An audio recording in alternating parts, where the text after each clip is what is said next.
북한의 오물풍선 살포가 어제까지 계속됐고 일단 잠정 중단하겠다고는 했지만 우리 정부 강력히 대응해 나가기로 했습니다.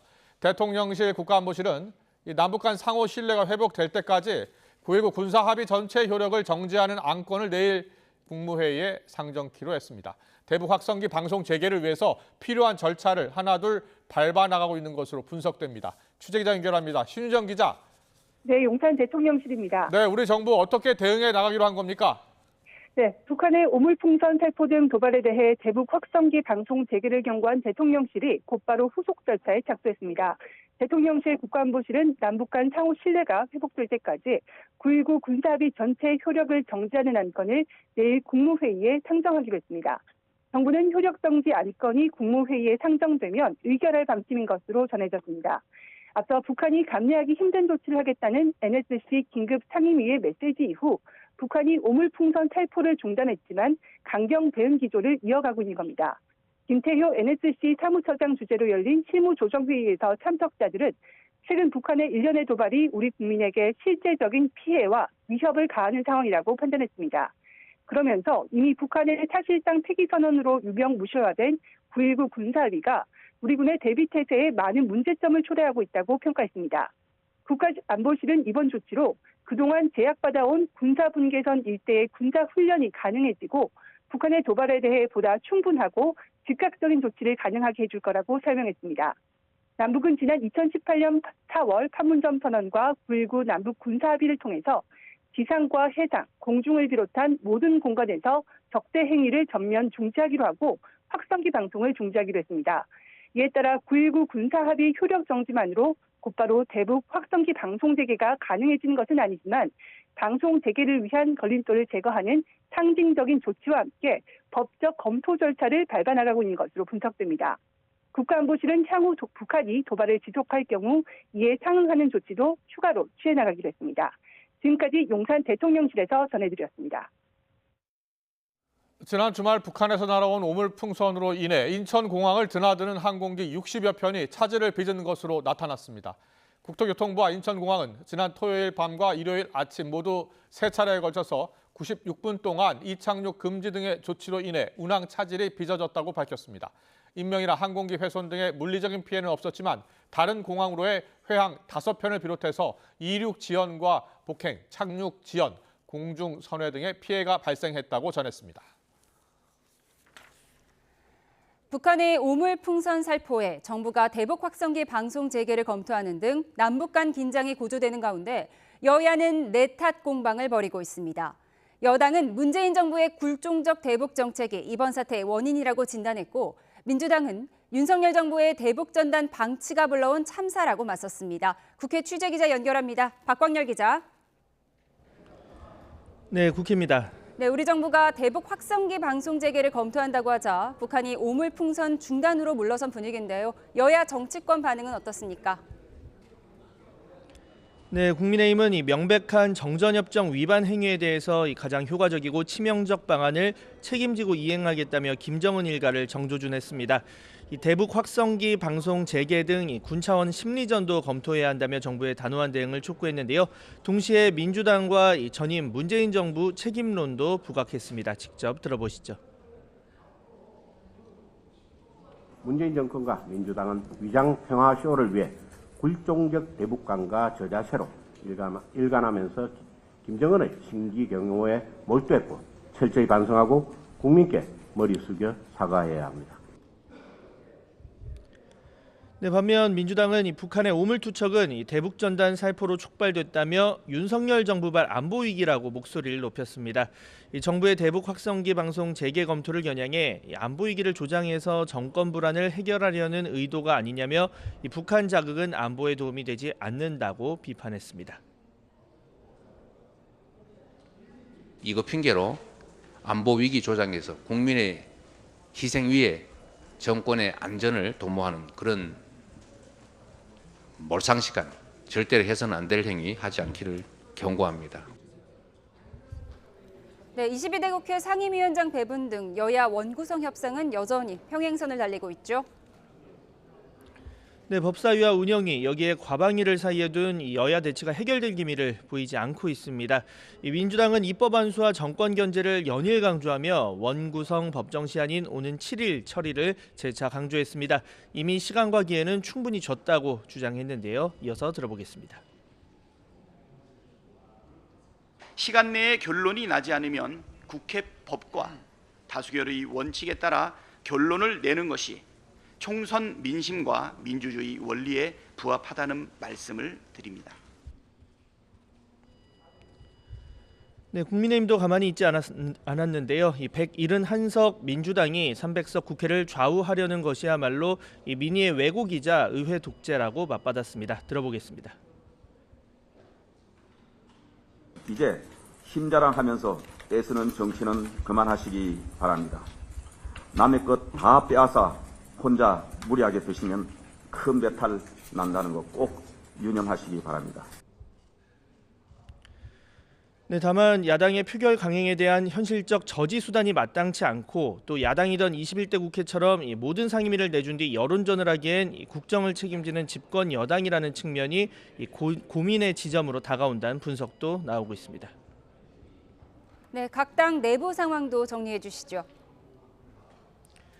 네, 국민의힘 차기 당 대표를 뽑는 이 전당대회 선관위가 공식 닻을 올린 가운데 이 관심 현안인 전당대회 시기 관련 언급도 공개적으로 거론됐습니다. 들어보겠습니다.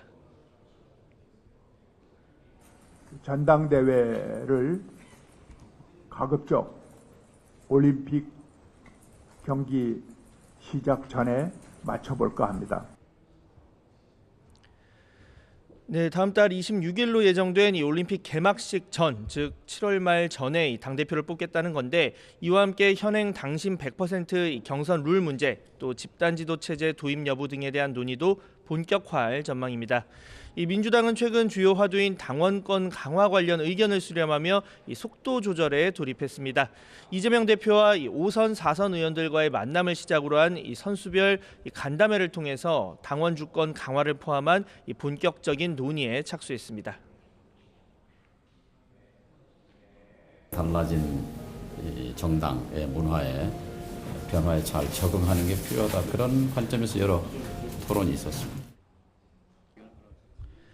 네, 당원권 강화라는 흐름과 별개로 이 국회의장이나 원내대표 선거에 이 당원 의사를 반영하는 데 대해서는 이 반발 기류도 나오는 상황에서 이 오는 5일 전국 지역위원장과 이 국회의원 연석회의까지 관련 의견 수렴 과정이 이어질 전망입니다. 지금까지 국회에서 YTN 박광렬입니다.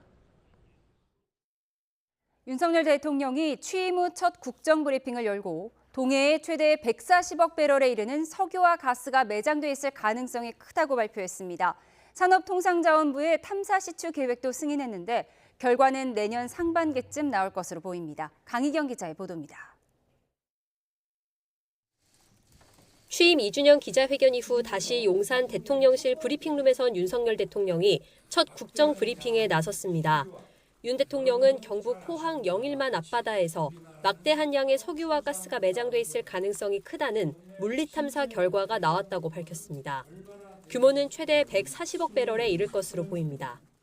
최대 140억 배럴에 달하는 석유와 가스가 매장되어 있을 가능성이 매우 높다는 결과가 나왔고 유수 연구기관과 전문가들 검증도 거쳤습니다.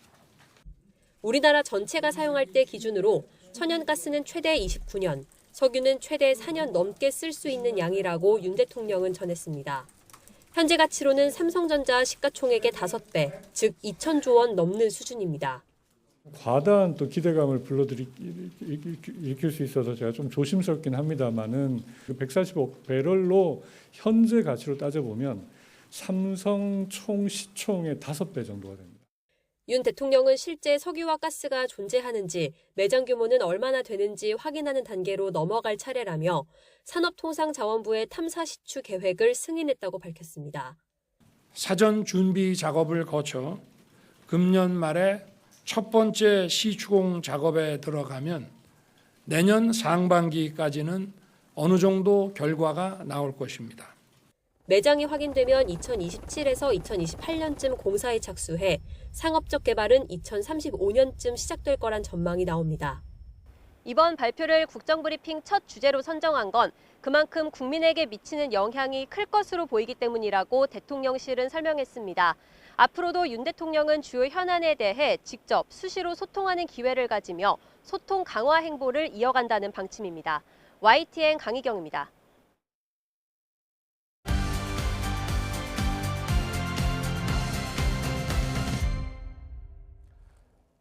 오늘 발표된 윤석열 대통령의 국정수행 지지율이 8주 연속 30%대 초반을 기록한 것으로 나타났습니다.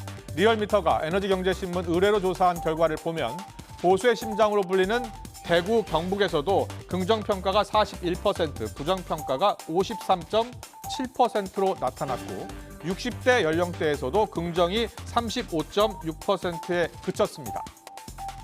지난주 금요일에 나온 한국갤럽 조사에서는 지지율이 21%로 취임 후에 최저치를 기록했습니다. 대구, 경북에서도 긍정평가는 35%에 그쳤습니다. 60대에서도 지지율이 30%에 그쳤습니다. 지지율 전망은 엇갈렸습니다. 특히 여야 의원들에게 20%도 깨질 가능성을 묻자 다른 분석과 전망을 내놨습니다. 여당의 김재섭 의원, 민주당의 전용기 의원의 인터뷰 듣고 정치온 시작하겠습니다. 20%라는 지지율은 사실은 냉정해 봤을 때 심각한 지지율이기 때문에 저는 대통령실도 이를 아주 엄중하게 인식하고 조금 달라지는 모습들을 보일 수밖에 없는 상황이라고 봅니다. 그래서 20%가 깨질 가능성은 몇 %? 저는 그건 좀 영입니까? 높지 않다. 그러니까 시간은 좀 걸릴 거라고 봅니다. 당장에 깨질 거라고 보지는 않지만 이제는 그 유보층들, 그 국민의힘을 굉장히 많이 지지하는 보수층에서도 윤석열 대통령에 대한 실망감이 커지고 있기 때문에 충분히 저는 깨질 확률이 굉장히 높다라고 평가합니다. 네, 오늘 정치에 대한 궁금증 풀어드리는 시간입니다. 오늘의 정치온, 차재원 부산카톨릭대 특임교수, 배종찬 인사이트K 연구소장과 함께 짚어보겠습니다. 어서 오십시오. 안녕하세요. 네, 안녕하세요. 안녕하십니까. 네, 윤석열 대통령 지지율이 갤럽 조사에서 21%로 취임 후 최저치를 기록했습니다. 두 분께서는 그 원인을 어디서 찾고 계시고 또 앞으로의 전망은 어떻게 보고 계세요? 일단은 뭐 지금 대통령의 지지율이 지금 취임 이후에 최저치를 기록했다는 이야기는 그만큼 민심의 평가가 상당히 냉혹하고 엄혹한 것이 아닐까 생각이 듭니다. 예. 그 이유 중에 하나는 뭐 이번에 지난 30일이었죠. 그러니까 22대 국회 임기가 처음 시작되는 날 국민의힘이 당선자 그러니까 워크숍을 했잖아요. 예. 그 자리에서 대통령이 참석을 해서 만면에 웃음을 가득 띠고 지난주 금요일 조사하고 갤럽 조사는 화수목 조사던데요?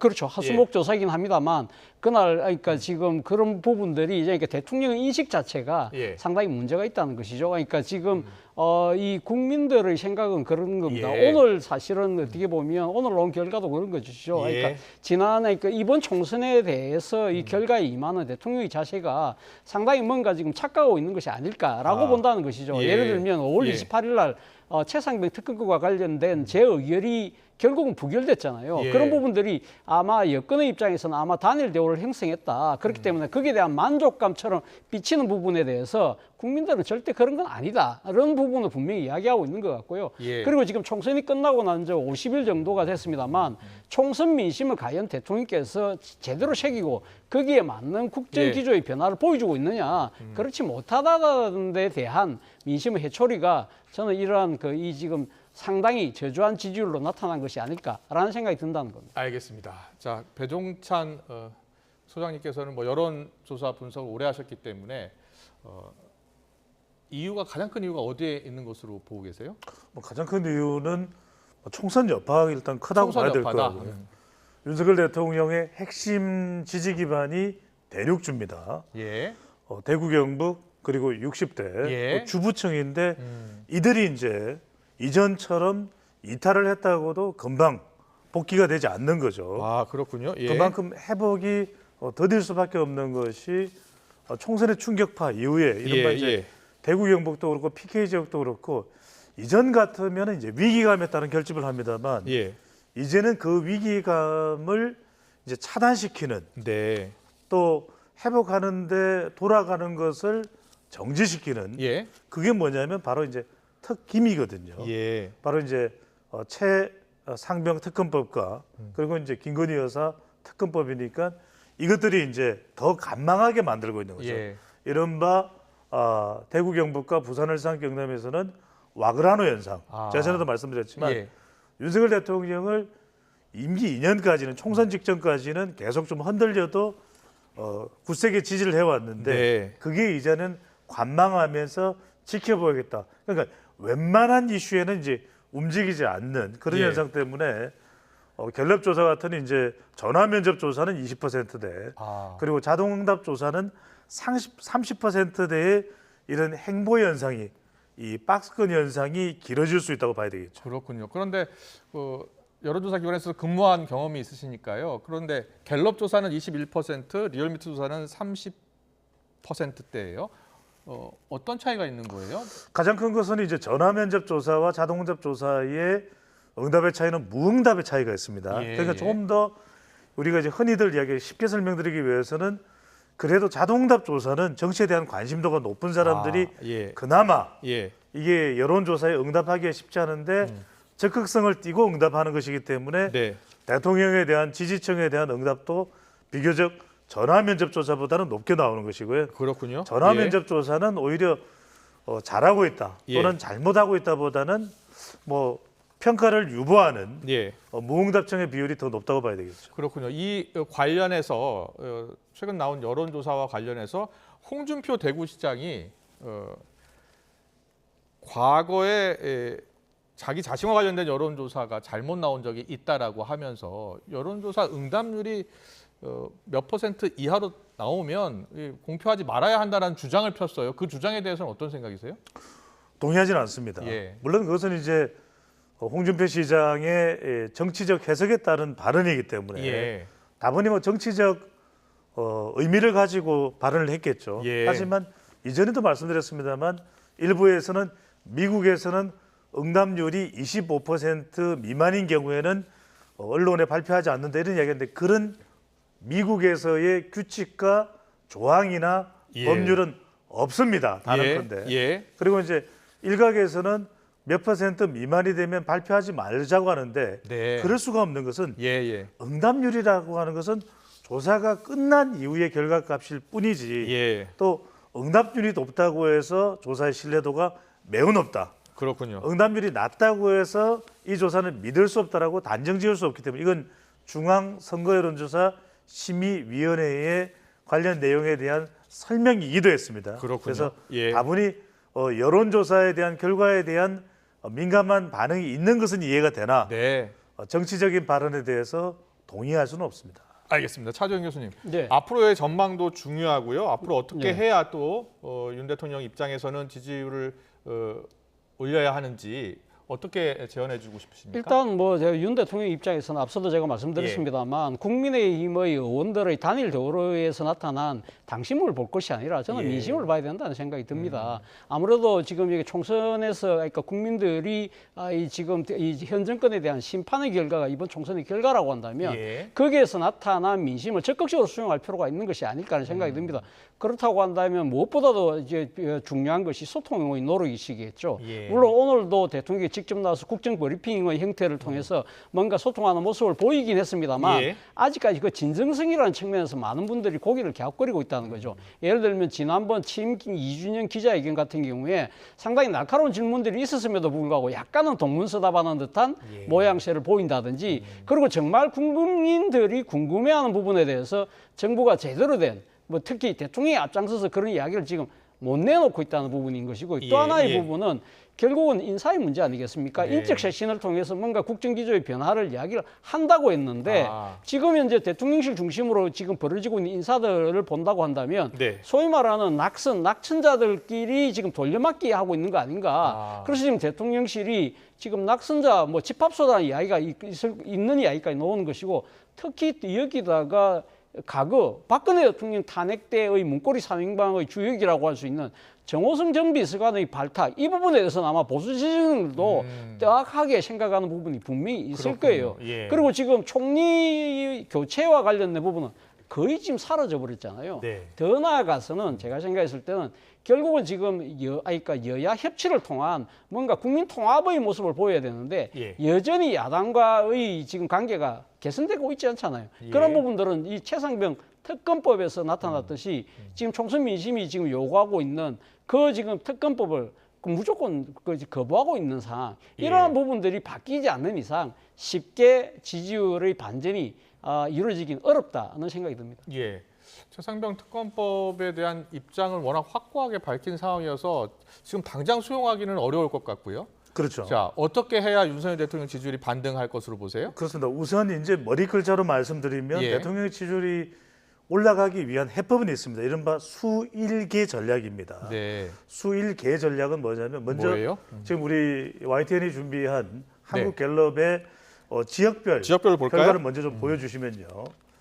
자, 아까도 말씀드렸습니다만 웬만해서는 윤석열 대통령의 지지율이 이제 요지부동이고 움직이지 않는다는 말씀을 드렸습니다만 자, 한국갤럽 조사의 지역별을 보면은 나오는 동안에 미리 설명드리면 서울, 인천, 경기는 지금 10% 됩니다. 아, 그렇네요. 그러니까 이 지지율 가지고는 윤석열 대통령의 국정 동력을 찾을 수가 없고 강주 전라는 한 자릿수인 9%입니다.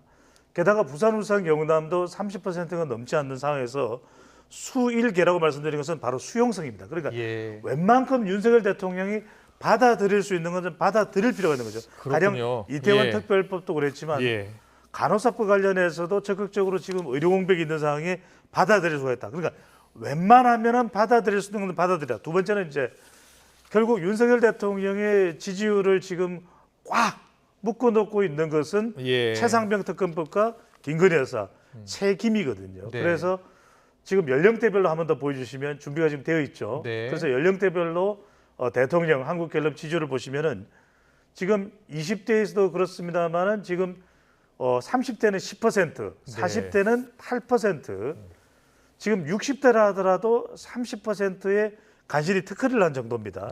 그러면 여기에는 일정성을 둘 필요가 있습니다. 가령 오늘 윤석열 대통령이 대한민국은 산유국이 될 가능성을 이야기하면서 내년 초면은 이것을 알 수가 있을 겁니다. 정확하게. 그러니까 국민들은 굉장히 이제 손에 잡히는 그런 인상을 받을 수가 있거든요. 마찬가지로 최상병 특검과 김건희 여사 관련해서도 적어도 일정을 좀 정해두는 게 좋습니다.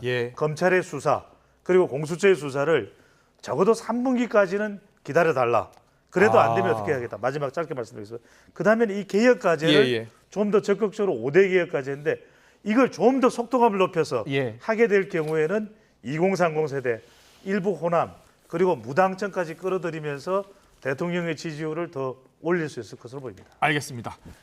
다음 이슈로 넘어가겠습니다. 국민의힘 윤상현 의원이요. 호화 외유성 순방, 사치품 구매 등 5가지 의혹에 대해서 수사하는 이른바 김정숙 여사 종합특검법을 오늘 발의했습니다. 민주당 내부에서는 욕도 아까운 정치 공세다라는 비판의 목소리가 나왔는데요. 화면으로 만나보고 오겠습니다.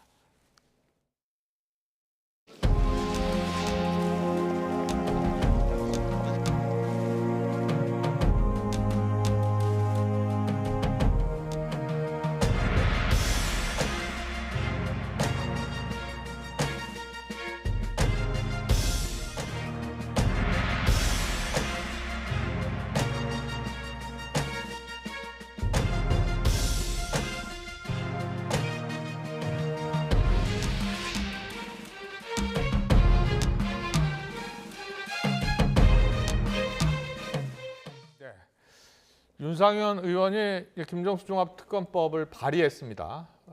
골자는 호화 외유성 순방이다, 사치품 구매다 이런 의혹들을 제기했는데요.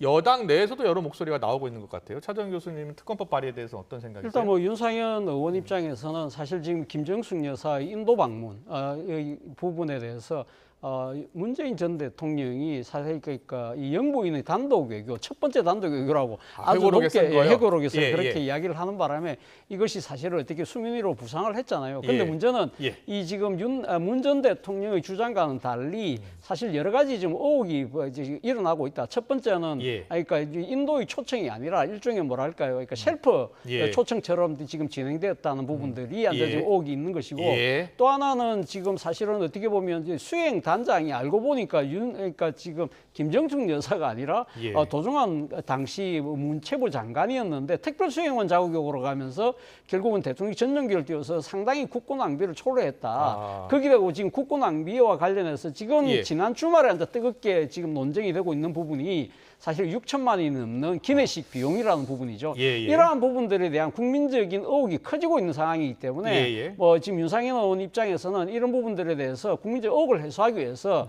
사실은 이렇게 특검법을 발의한다는 뭐 그런 명분을 가질 수는 있습니다만 그런데 지금 이 특검법 아까 말씀하신 것처럼 이 지금 단순하게 인도 방문만 있는 것이 아니거든요. 사실은 이 문재인 대통령 재임 기간에 김정숙 여사와 관련된 그 제기됐던 모든 의혹들이 지금 다 망라를 하고 있다는 거죠. 예를 들면 디자이너 딸을 채용한 것이라든지 그리고 당시 옷감 논란과 관련 특수활동비를 사용했다 안 했다는 부분들까지 그리고 더 나아가서는 지금 김정숙 여사의 딸 문다혜 씨의 지금 청와대 직원과의 동거래 의혹까지 다 지금 하자는 것이니까 말 그대로 김정숙 여사 종합특검법이 됐다. 근데 이 종합특검법, 여사종합특검법이라는 것이 이번에 바로 지금 이 첫 번째 사안이 아니잖아요. 사실 22대 국회가 개원하면서 야권에서 지금 김건희 여사와 관련된 지금 주가 조작 그 사건 플러스 알파로 해서 양평 고속도로 의혹을 비롯한 모든 부분을 다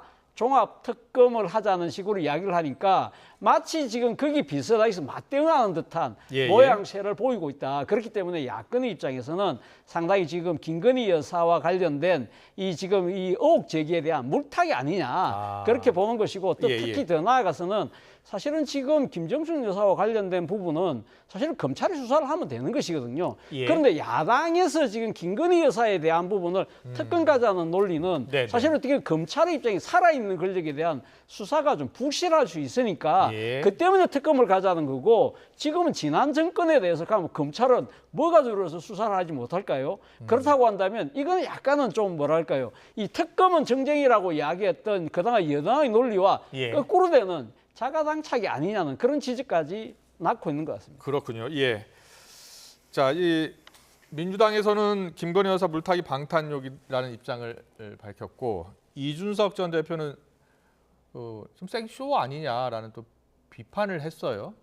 어떻게 보고 계세요? 무엇보다도 중요한 것은 여론이 어떻게 평가할 거죠. 적어도 정치권에서 지금 어떤 문제 제기를 한다면 상당히 기가 솔깃해야 될 텐데 듣는 즉시 이건 뭐 기가 솔깃할 내용이 아니네라고 판단한다면 얻는 효과는 매우 제한적일 겁니다. 기내식 비용 6,292만 원은 좀 궁금하긴 하더라고요. 바로 그런 부분이죠. 그래서 제가 말씀드리는 것이 자칫 윤상현 의원의 발언이 전대용으로 해석될 수가 있거든요.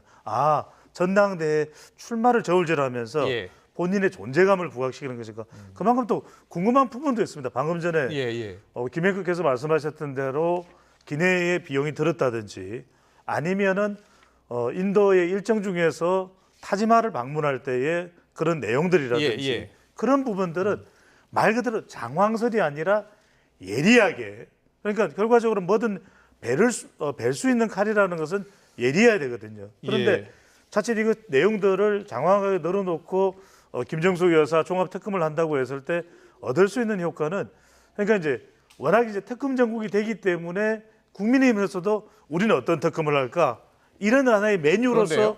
여당에서 과거 정권에서 여당에서 특검법을 발의하고 추진한 적이 있었나요?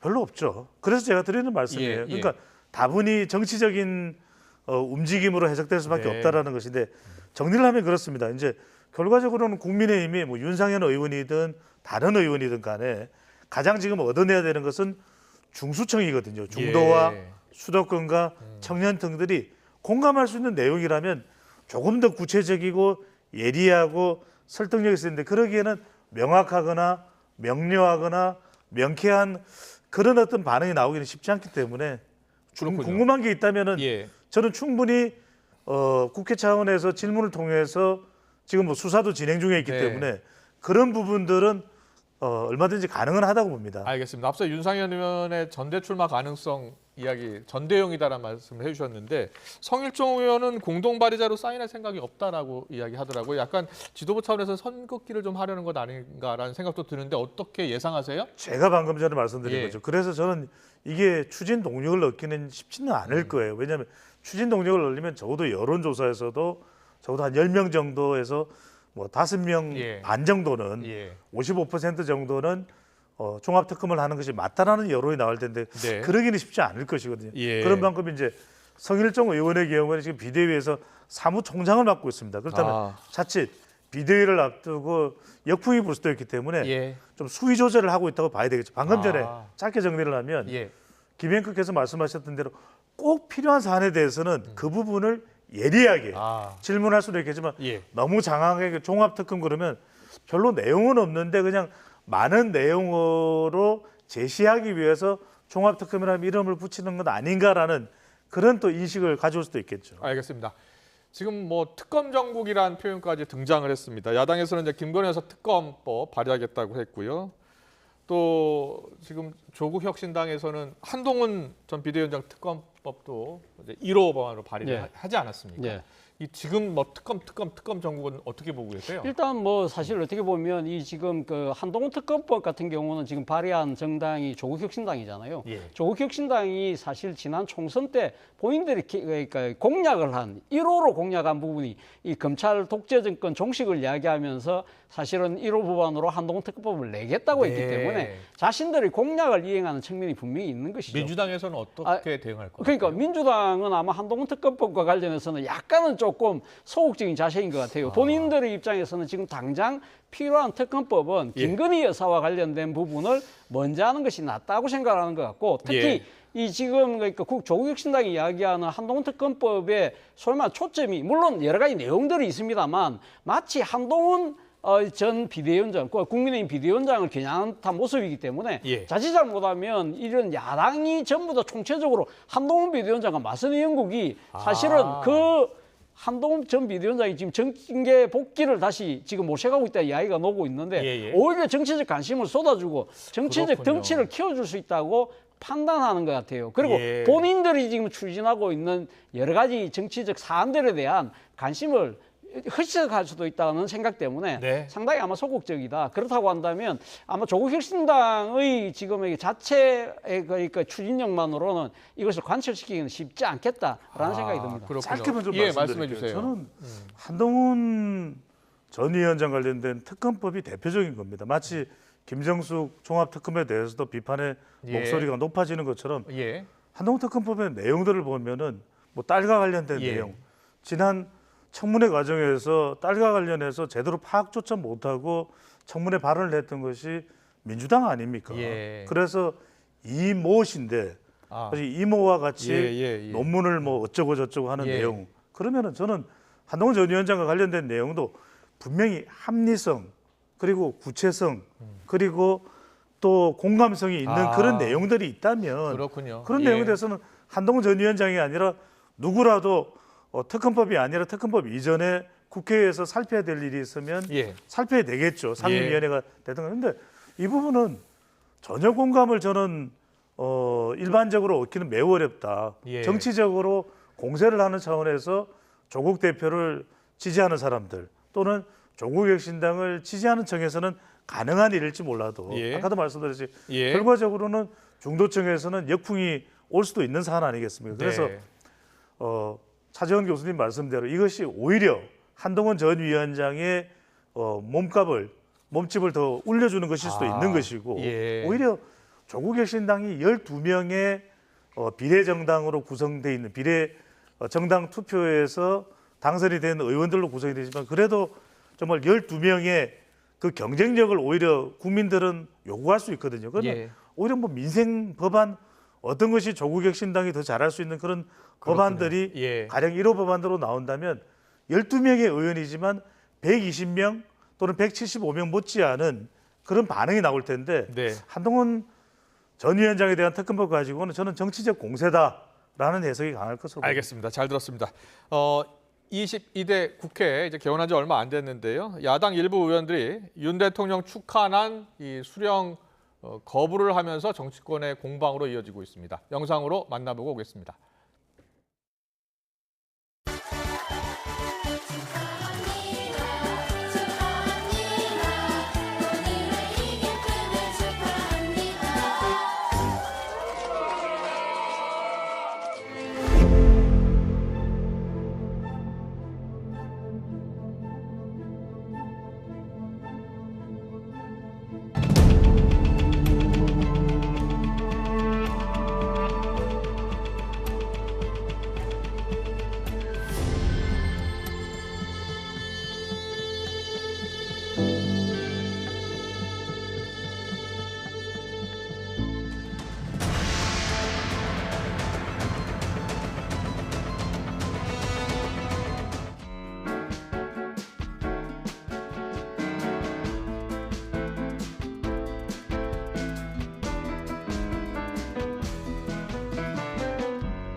잘못한 것들 굉장히 합리적이고 또 깔끔하게 지적하고 거기에 대해서 심판하면 되는 것이지 마치 윤석열 정부를 심판하고자 하는 것이 조국 대표의 사적 복수처럼 보일 필요가 전혀 없거든요. 대통령이 세금으로 국회의원들이 난을 보낸 것을 사적인 것이라고 볼 수는 없죠. 그 대통령의 어떤 공적인 행위고 또 난을 거부하는 것도 국회의원, 헌법기관인 국회의원들의 공적인 행위죠.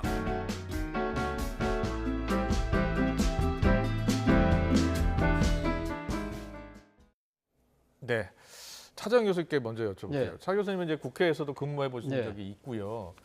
이 축하란은 이제 보통 대통령이 보내기도 하고, 근데 이렇게 거부하는 경우를 혹시 보신 적 있어요? 거의 본 적이 없는 것 같습니다. 예. 그러니까 그동안 한국 정치가 상당히 이거 대립과 갈등이 심했지만 사실은 이런 그러니까 축하난 자체를 거부하는 형태가 사실 이번에는 저는 사실 처음 보는 장면이거든요. 아, 그래요? 예. 그만큼 대한민국의 정치가 삭막하다. 예. 늘 넘어서 예. 이제는 저 대립과 갈등 자체가 정말 깊고 정말 넓어졌구나라는 우려를 그러니까 지금 이 감출 수가 없는 상황인데요.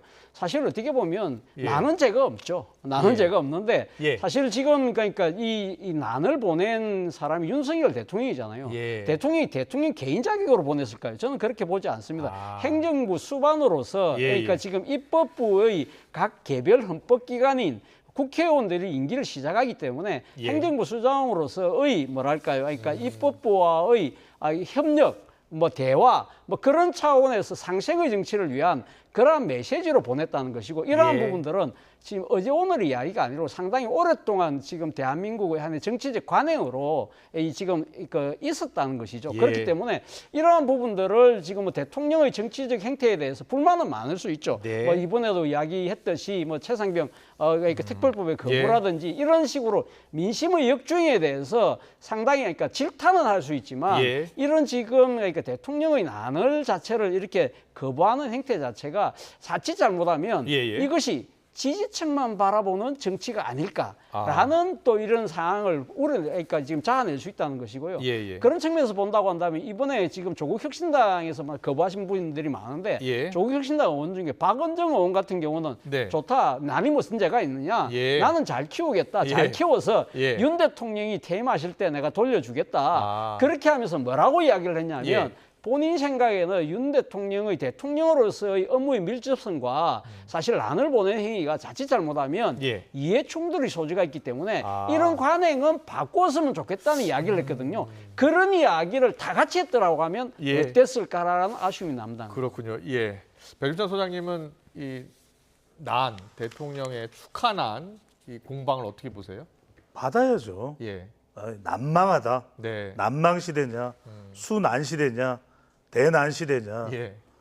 저는 이걸 떠나서 국회의원들에게 이런 것을 원하는 게 지지층들이 원하는 게 과연 이것일까라는 생각이 들어요. 왜냐하면 천하람 의원이 공사 구분을 이야기했듯이 받을 건 그냥 축하의 의미로 받고 그리고 의정활동을 하면서 윤석열 대통령에 대해서 비판할 일 있으면 비판하고 또 국회의원으로서 해야 될 직분에 충실해서 밤을 새고 일할 때는 일을 하고 국민들을 위해서 그게 국민들을 원하는 거지. 난 하나하나 따지면서 윤석열 대통령에 대해서 반대 의사를 표명하고 이런 걸 원하지는 않거든요. 예. 저는 적어도 이런 일로 소홀하지 마라.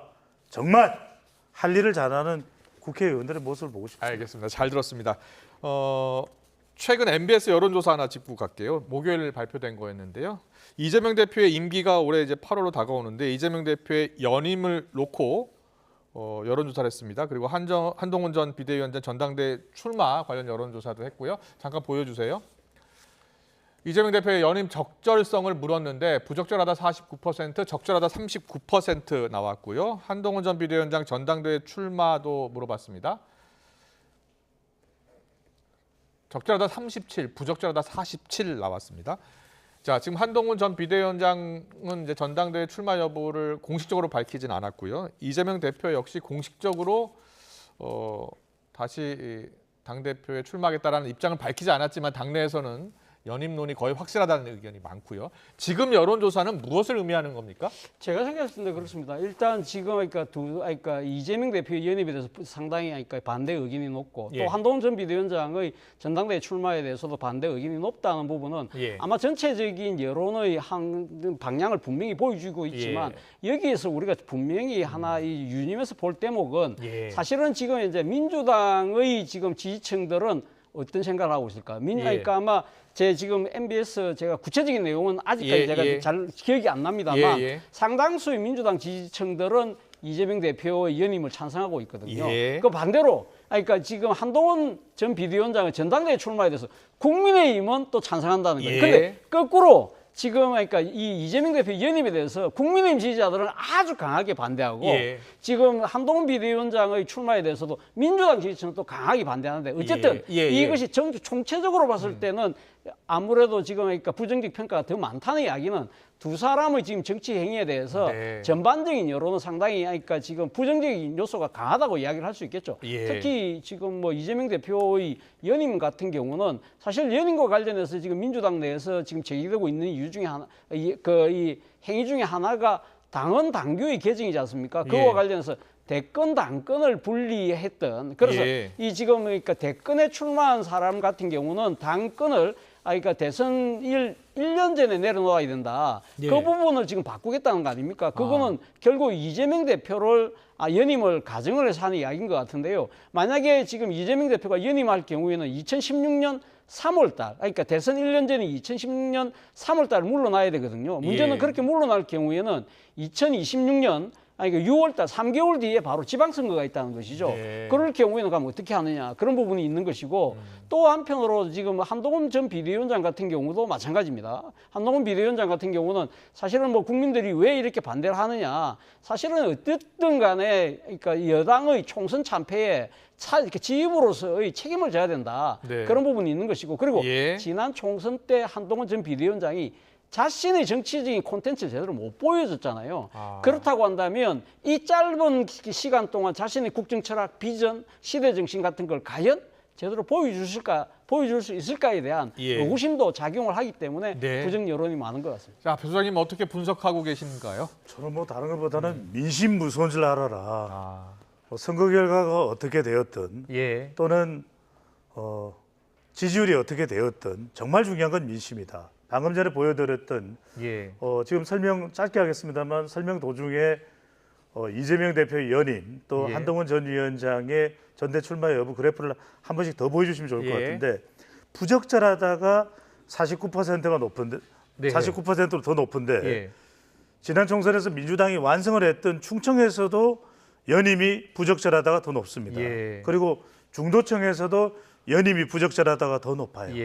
그리고 한동훈 전 위원장의 경우에도 전당대회 출마 관련해서 TK 지역에서도 부적절하다가 더 높습니다. 그렇군요. 그리고 중도에서도 부적절하다가 더 높습니다. 그러니까 저는 강성 지지층 또 지지율이 더 높은 지지층들의 목소리에만 귀 기울이지 말고 다 내려놓을 때 다시 채울 수 있다. 그렇군요. 과연 내가 가야 되는 길이 민생이라는 것이 어디에 기준점을 둬야 되는지 그것을 되새길 때 더 큰 정치인, 더 큰 꿈을 이룰 수 있는 정치인이 되지 않을까라는 생각이 듭니다. 네, 알겠습니다. 오늘 정치권 이슈는 여기까지 듣겠습니다. 지금까지 배종찬 인사이트K 연구소장, 차재원 부산카톨릭대 특임교수와 함께했습니다. 잘 들었습니다. 고맙습니다. 감사합니다.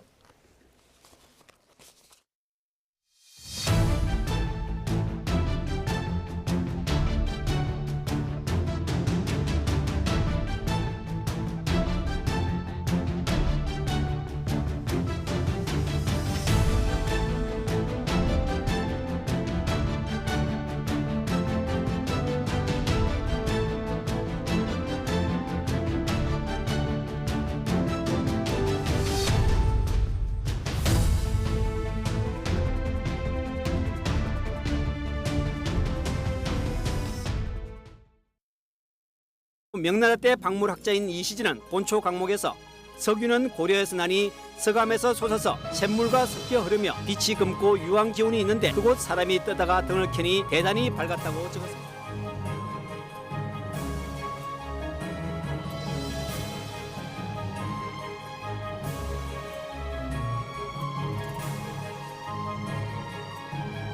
포항 영일만 앞바다에서 막대한 양의 석유와 가스가 내장돼 있을 가능성이 높다는 물리 탐사 결과가 나왔습니다. 천연가스는 최대 29년, 석유는 최대 4년을 넘게 쓸 수 있는 양으로 판단된다고 합니다.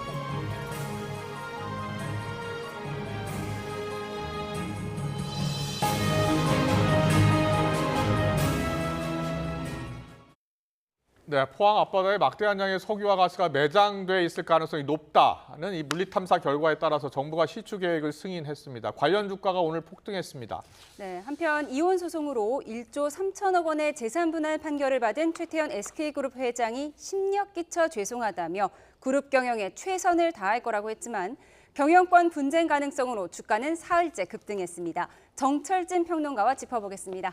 어서 오세요. 네, 안녕하십니까? 안녕하세요. 네. 예, 먼저 이 석유 가스 매장 소식이요. 네. 윤석열 대통령이 직접 국정 브리핑을 통해서 밝혀서 상당히 주목을 받고 있는데 어디에 또 얼마나 많이 매장돼 있다는 거예요? 그렇죠. 포항 영일만 앞바다다. 포항 영일만 앞바다에. 이렇게 보면 될 것 같고요. 예. 범위로 보면 한 40km에서 100km 사이 안쪽이고요. 예. 심해 기준으로 보면 약 한 2km 지점이다라고 볼 수가 있겠고. 심해로 2km는 좀 깊네요. 그렇습니다. 예. 하고 지금 나와 있지만 우리가 뭐 7광구, 8광구 뭐 이런 이제 광구로도 많이 나누지 않았습니까? 예. 8광구 정도에 위치되어 있다. 이렇게 보시면 될 것 같습니다. 그렇군요. 6-1 8광구 정도에 해당된다. 예, 저 예. 곳이라고 보시면 될 것 같습니다. 알겠습니다. 네, 지금 어느 정도 진행된 건가요? 140억 배럴 정도가 묻혀 있다. 아까 윤석열 대통령은 이야기는 했었는데요. 예. 크게 저런 뭐 가스라든가 석유 유전 같은 경우에는 세 가지 단계를 거쳐서 나옵니다. 네. 최초에는 탐사 단계. 이 지역에 정말로 묻혀 있는 건가 아닌가를 봐야 되겠고요. 예. 그 다음이 탐사 시추 단계. 네. 바로 팔 수는 없겠죠. 예. 그래서 이제 봉을 시추봉을 투입을 해가지고 정말로 여기에 경제성 효과가 있는 건가를 보고 그 다음이 상업적 개발 이렇게 3단계로 나누는데요. 예. 현재를 놓고 보면 탐사 단계를 마쳤습니다. 예. 탐사를 한 곳은 미국의 액트지오사라고 통해 가지고 이곳에서 실은 상당 기간 점검을 통해서 140억 배럴의 가스와 석유가 묻혀 있다라는 것을 일단은 여기에서 탐사를 하게 된 거고요. 약 4분의 3 정도가 가스, 4분의 1 정도가 석유였다라고 돼 있으니까 그렇군요. 이제 남아 있는 작업은 탐사 시추 단계 그리고 여기에서 이제 성공이 되면 마지막에 상업적 개발 이렇게 나가는 세 단계 중에 한 단계만 네, 지금 끝난 완료가 된 겁니다. 상태네요. 1단계가 지금 된 거고 네. 1단계 때 이 탐사를 한 기관은 좀 이 관련 기관 네. 중에 좀 유명한 기관입니까? 그렇습니다. 텍사스에 위치하고 있는 뭐 예. 이쪽이 워낙 뭐 유전 예, 쪽이니까 우리 쪽은 아니고 미국 회사라고 알려져 있습니다. 아 그렇군요. 자 그러면 탐사 결과 이제 매장 가능성이 높다는 것이고 네. 시추는 그럼 언제 시작하는 거예요? 일단은 이제 시추, 탐사 시추를 말씀하시는 들어가서 거죠. 일단 뚫어서 안에 본다는 거 아니에요? 그렇습니다. 예. 총 5개의 시추봉을 내려놓는다고 하고요. 그것이 이제 하나당 1,000억씩 드니까 5,000억 정도를 이제 투입하게 됩니다. 예. 이것을 이제 바로 올 하반기 곧 들어가게 되면 예. 결과가 오늘 윤석열 대통령에 따르면 내년 상반기께 그러니까 내년 여름 이전에는 예. 이제 이것이 정말 상업적 개발로 가도 되는지 마는지에 대한 판단이 나오게 되는데 조금 전에 산자부에 따르면 이제 기자들 언론도 계속 물어봤을 거 아닙니까? 예. 성공 확률이 어느 정도냐? 성공 그러니까요. 확률. 그게 제일 중요하죠. 네. 예. 일반적으로 이렇게 탐사 단계에서 탐사 시추를 갔을 때 탐사 시추를 통해서 얻는 성공 확률은 10%에서 12% 정도 된다라고 해요. 아, 그래요? 예, 그런데 예. 오늘 예. 산자부에 따르면 한 20% 정도는 기대해 볼 만하다. 그래서 그러니까 5개를 5개 중에 뚫는다. 하나 네. 정도를 이제 성공할 만하다고 해서 한 20% 정도의 확률인데 이게 또 이쪽 전문가들에 따르면 그래도 평균 이상 되는 꽤 높은 성공 확률이다. 이렇게 뭐 전문가들은 이야기하고 있습니다. 예. 저희가 관련해서 전문가와 직접 전화 통화를 해봤는데요. 실제로 얼마나 시추할 수 있을지, 언제쯤 가능할지 직접 들어보고 오겠습니다. 우리가 보통 세계적으로 큰 유전을 발견했다. 그리고 그러면서 우리가 자이언트 유전을 발견했다. 큰 성공을 거두었다 하는 게 대부분 1억 배럴 내입니다. 지금 이제 140억 배럴이라는 것은 우리가 1년에 생산하는 총 소비하는 석유량이 한 9억 배럴 정도 되거든요. 대한민국이. 예. 그런 거에 비교해 보면 140억 배럴이라는 것은 사실은 굉장히 큰 숫자입니다. 그런데 이제 이 140억 배럴을 모두 생산할 수는 없다는 말씀이시죠? 당연하죠. 심해 유전은 그 생산 효율이 되게 낮아가지고 보통 30-40%를 넘지 않습니다. 그렇지만 지금 당장 어떤 숫자를 비교하는 것은 왜냐하면 석유가 있을 가능성을 보고 시추를 하겠다는 거기 때문에 그걸 보고 어느 것이 높다 낮다 말하는 것은 지금은 조금 시기상조인 것 같습니다. 네, 이 140억 배럴이 굉장히 큰 숫자다라고 이 교수께서 지금 설명을 해주셨는데 140억 배럴이 어느 정도 우리나라가 쓸 수 있는 양이에요? 앞서 말한 것처럼 이제 액트시오사는 이게 4분의 3은 가스, 나머지는 석유라고 하지 않습니까? 그러니까 가스, 천연가스가 훨씬 더 많이 매장이 돼 있다라고 볼 수가 있을 텐데 천연가스 경우에는 이 정도 양, 물론 다 개발될지 아니면 이 중에 절반만 뭐 뽑을지는 알 수 없지만 전체 양으로 본다면 29년입니다. 30년간 우리나라가 쓸 수 있는 천연가스의 양이고요. 석유는 4년간. 이것도 정말 상당한 양인 거죠. 그런데 이 교수님 말씀으로는 이 심해 유전이기 때문에 뭐 다 생산하기는 쉽지 않다 이렇게 이야기하시네요. 이제 이게 오늘 증권가에서도 함께 나왔던 그런 부분이기도 한데 뭐 뒤에 하지만 뭐 먼저 말씀을 좀 드리면 말씀하세요. 오늘 한국가스공사라고 하는 공기업 주가가 상한가를 쳤습니다. 30%. 30%요? 네, 저도 가스공사가 30% 상한가를 친 거를 처음 보거든요. 네, 무거운 주식이죠. 맞습니다. 하고 관련해서 가스 관련한 또 가스관 이런 것들이 뭐 10% 이상씩 다 폭등 급등을 했었는데 이제 이렇게 되니까 일종의 증권가에서는 이제 투자 유의 사항 같은 것들 내리면서 한 이야기가 실제 시추량과 매장량과의 차이점이 있다는 거죠. 그게 앞서 최 교수께서 이야기한 부분과 마찬가지인데 140억 배럴이라고 하더라도 시추를 하게 될 때는 이걸 다 뽑아 올릴 수가 없는 대목이 하나가 분명히 있겠죠. 그렇네요. 그리고 두 번째 우리가 파악해야 될 건 채굴 원가입니다. 어렵게 끌어올렸는데 이것과 실제 그걸 판매함에 있어서의 경제 단가, 경제성을 봐야 되지 않겠습니까? 그래서 그 난이도를 조합해 본다면 앞서 뭐 20%에서 40%, 그러니까 즉 140억 불이라고 하더라도, 억 배럴이라고 하더라도 한 70억 배럴 정도 우리가 쓸 수 있는 양, 이렇게까지도 타진해 볼 수가 있는데 이건 이제 다 지금까지 패턴인 것이죠. 과거에 우리 동해가스전도 한번 발견을 했고 우리가 뽑아서 쓴 적이 있죠. 맞습니다. 동해원, 그러니까 원가스전이었었고요. 이 역사를 좀 우리가 거슬러 올라가면 60년대부터 정말 많이 이쪽 포항, 울산 쪽부터 해서 노력을 참 많이 했었습니다.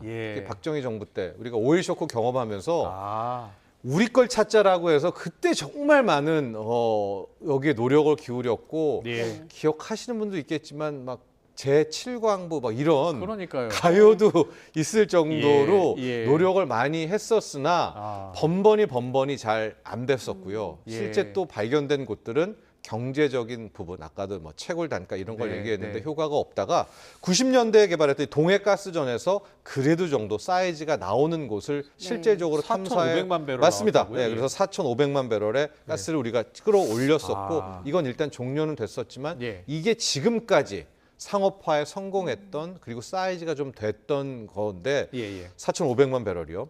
당시에 뭐 11번 구멍을 뚫어서 10번 실패하고 11번째 성공했다고 맞습니다. 하더라고요. 근데 지금은 억도 아니고요. 10억도 아니고 100억, 140억 배럴이잖아요. 그러니까 4,500만 배럴과는 300배. 정말 사이즈가 큰 이게 맞다면 이제 내년에 상반기에 통과가 되고 물론 이제 거기에서 오케이 하고 들어가도 140억 배럴을 다 뽑아 올릴 수가 있을지 절반일지는 모르겠으나 이미 자체가 억 단위, 뭐 100억 단위이기 때문에 상당 부분 경제적 효과는 성공한다면 크다라고 볼 수 있겠죠. 자, 그렇다면 이제 시추도 하고 생산을 하려면 전문 외국 기업들도 참여를 할 거 아니에요? 그리고 우리 관련 기업들도 일단 호재고요. 앞서 가스공사가 상한가 쳤다고 했는데 우리나라에 관련 기업들이 많습니까? 관련 기업 이제 가스 관련한 기업들은 굉장히 많이 있겠지만 실질적으로 뭐 시추하고 이럴 때는 외국 기업들과의 그렇죠. 컨소시엄 같은 것들도 함께 생각을 해내야 될 것 같은데 그래도 이것은 그 다음 문제고요. 일단은 이번에 이제 탐사 다음에 탐사 시추 단계에서의 결과가 내년에 나올 때 경제성이 있다. 채굴 단가도 괜찮다는 이런 결과를 얻는 것이 순서상으로 기대하는 이런 것이 재료가 발표되면 주가가 많이 오르다가 곧 꺾이는 경우가 많잖아요. 네. 지금 투자 유의 종목이라면서요. 그러니까 오늘도 이제 예. 투자 유의에 대한 부분들을 많이 이야기했던 것이 바로 그 대목입니다. 아직 이제 있다는 것이죠. 탐사 시추를 통해서 그렇군요. 이게 정말로 뽑아 올릴 만한 곳에 위치되어 있는지 그 정도의 양인지 예. 이런 것까지를 아직은 1년여의 기간이 남아 있기 때문에 섣불리 들어가면 안 되겠네요.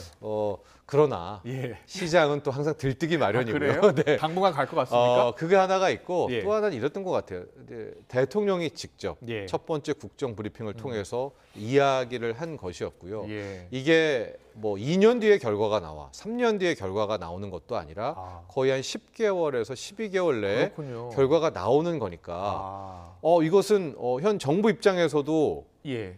굉장히 오소독스라든가 이런 거에 신뢰성이 중요한 대목 아닙니까? 그러니까 시장에서는 이건 굉장히 성공 확률이 높았기 때문에 이걸 이렇게 공표한 것이다라는 이제 그런 것 때문에 오늘 주가에도 랠리가 나온 측면도 있을 것 같습니다. 네, 주식시장 살펴봤는데 네. 또 주가가 들썩이는 종목이 있죠.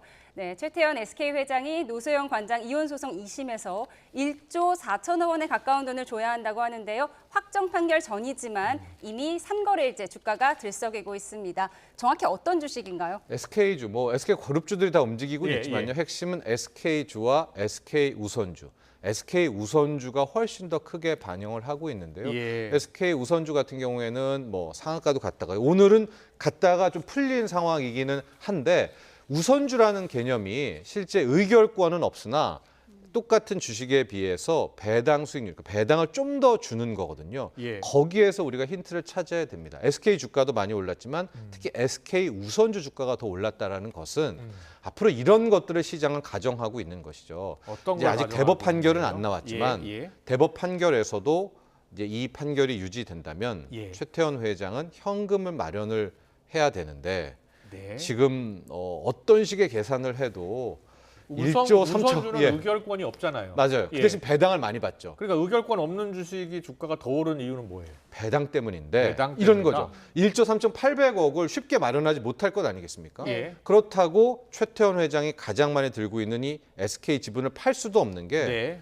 SK는 지금 SK그룹 지분 지배 구조의 정점에 있습니다. 지주회사죠. 지주회사, 그러니까 지주회사입니다. 예. 그럼 팔지도 못하고 돈은 마련해야 되겠고 예. 다 팔아도 지금 1조 이상 안 되고 그런 방법이 뭐가 있냐? 네. 일단 SK의 주가를 높이는 어떻게 높이느냐?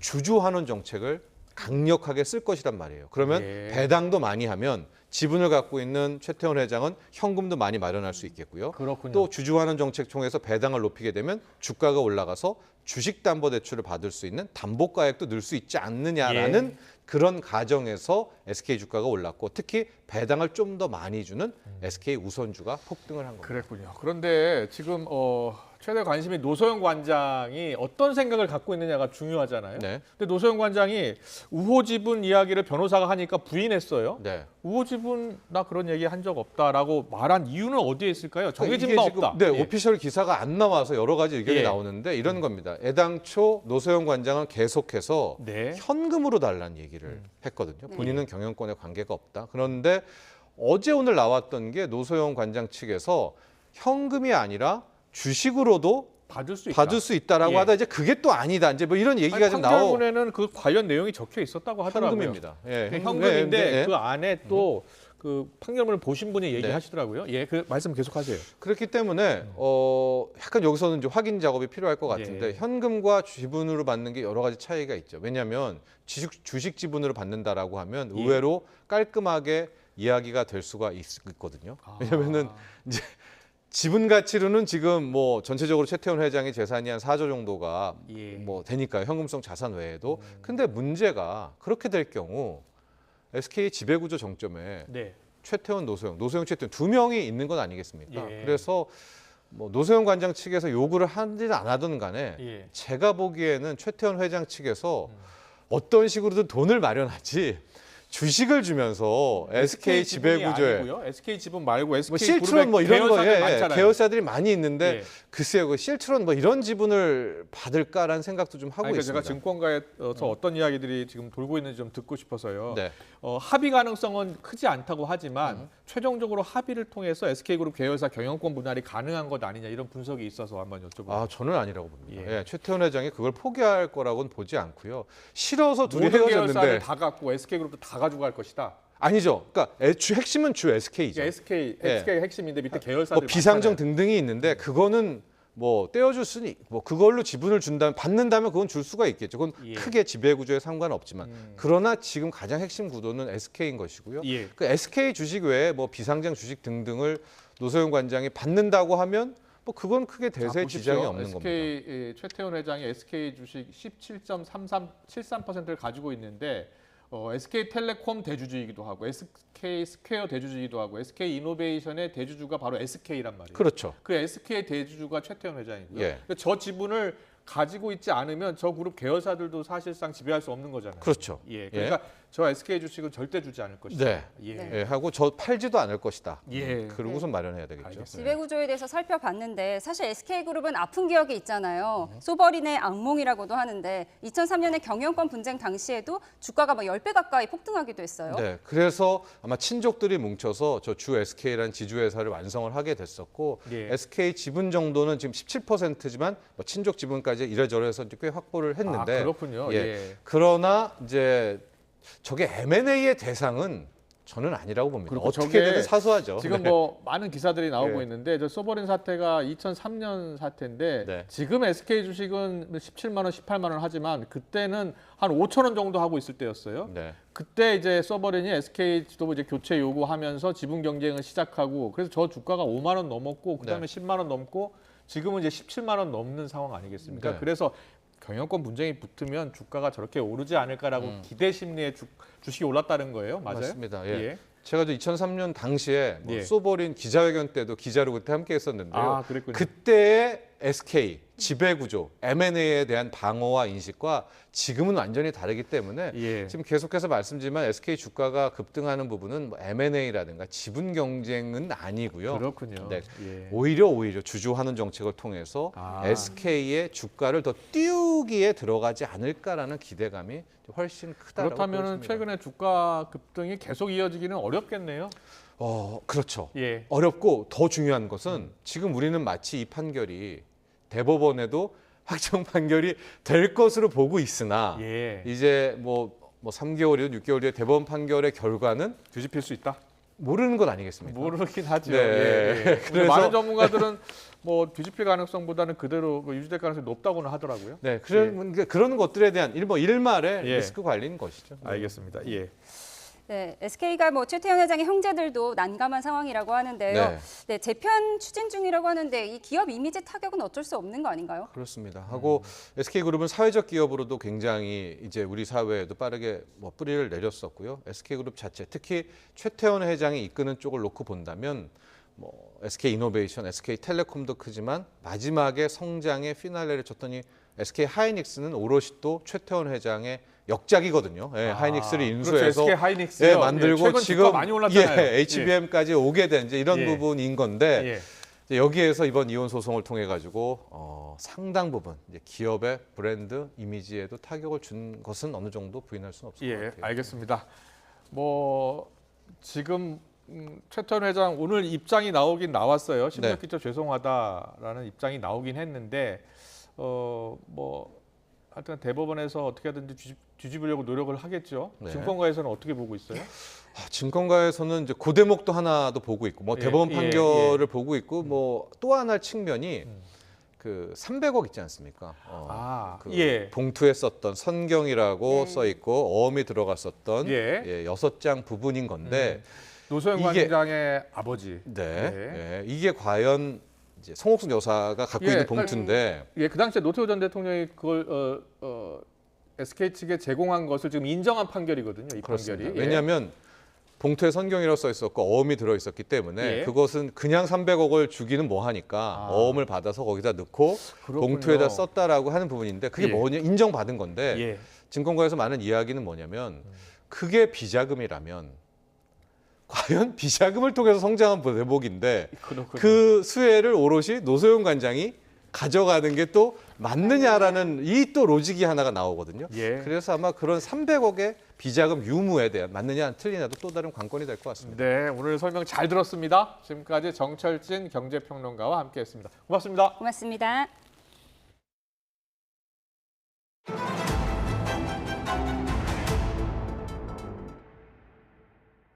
갈등 끝에 자리를 지키게 된 어도 민희진 대표는 지난주 2차 기자회견에서 하이브를 향해 손을 내밀었습니다.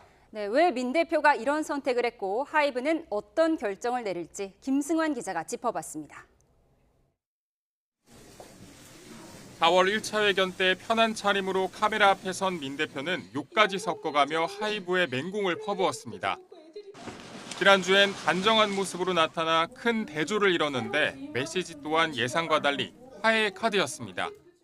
그냥 제 스타일로 보면 지긋지긋하게 싸웠다. 그러니까 이제 끝. 이제 다른 챕터로 좀 넘어가자. 그러니까 모두를 위한 챕터로 넘어가야 되지 않을까? 이렇게 불쑥 타협안을 꺼낸 명분은 우리 애들이라 부를 정도로 애정이 큰 뉴진스와 세운 비전을 이루고 싶다는 겁니다.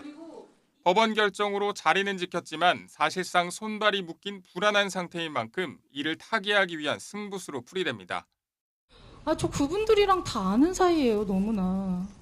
그냥 뭐 한 대씩 때렸으니까 뭐 됐다라고 생각하고 제가 항상 당부하는 게 삐지지 마.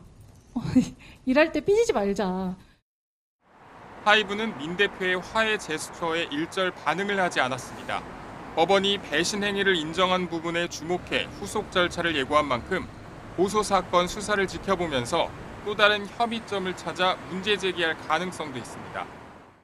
이 부분에 대해 가지고는 이제 왜 그런지에 대한 것들이 입증이 안 되게 된다면 사실 굉장히 좀 어려운 부분들이 있기 때문에 이에 대해서 혐의 입증에 대한 것들이 노력을 할 것으로 보이고요.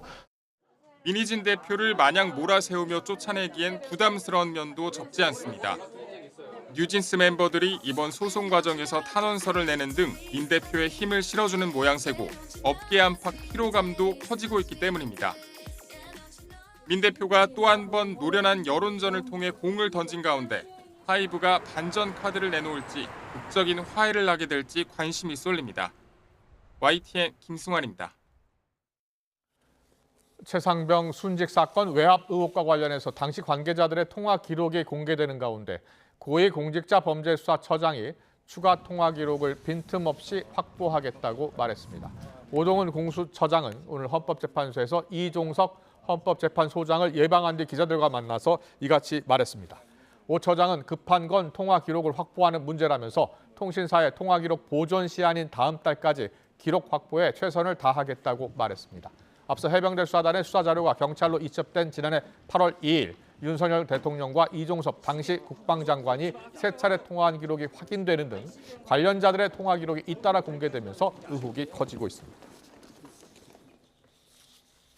음주뺑소니 혐의를 받는 가수 김호중 씨에 대해서 경찰이 사고 당시 혈중 알코올 농도를 역추산하는 위드 마크 공식 적용값 가운데 가장 낮은 수치를 적용했다고 밝혔습니다.